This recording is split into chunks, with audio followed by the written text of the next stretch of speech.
Gitanggong nakaron sa Naga Police Station ang tulo ka suspetsado nga giingong mitulis og mipatay sa 51 anyos nga si Michael Martos sa sitio Grey Rock, Barangay Pangdan, Dakbayan sa Naga, Cebu niadtong Martes sa alas 4 sa kadlawon, Setyembre 2, 2025.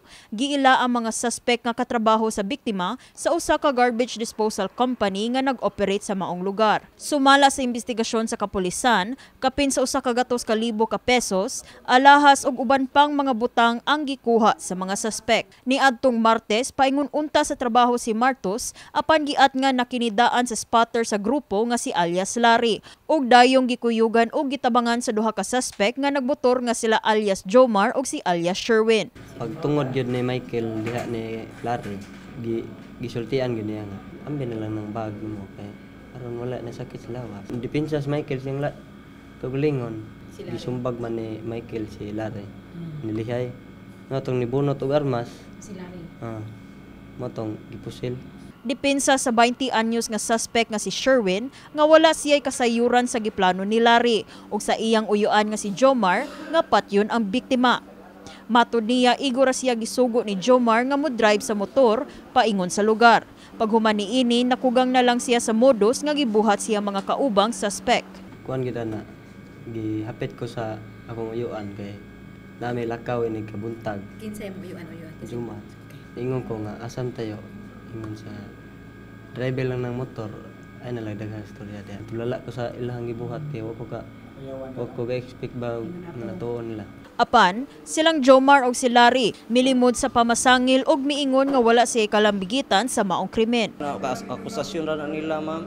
Wala ko kay Inusinti ko anong kuha na ako, nagpatambal ko sa akong asawa. O ka nagiunsa na siya pag-interview, ma'am, sa ko kay bao, anong giapil ko niya, wag yun, honest to God, wag yun ko ana, dili ko anong butanga, ma'am, wala. Masa medyo nahitabo atong igay? Ako ana, dito ko sa mua ana. Sa tinuod lang dito ko sa mua ana.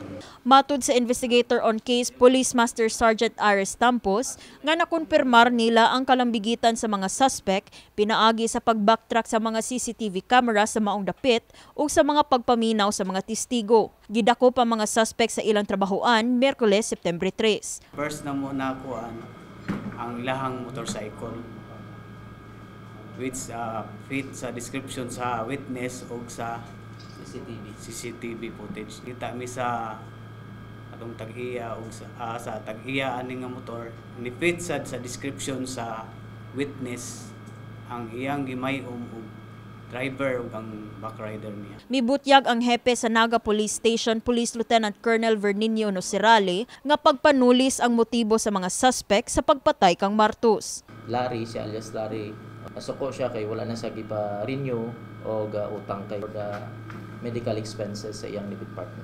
Ano po, online gambling.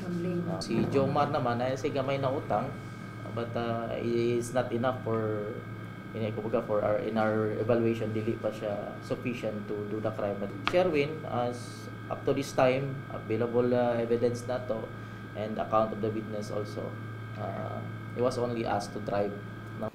Asoy sa 74 anyos nga testigo nga si Pedro, nakadungog siya og tulo ka buto sa armas gikan sa dapit kung asa nagbuyod ang lawas sa biktima.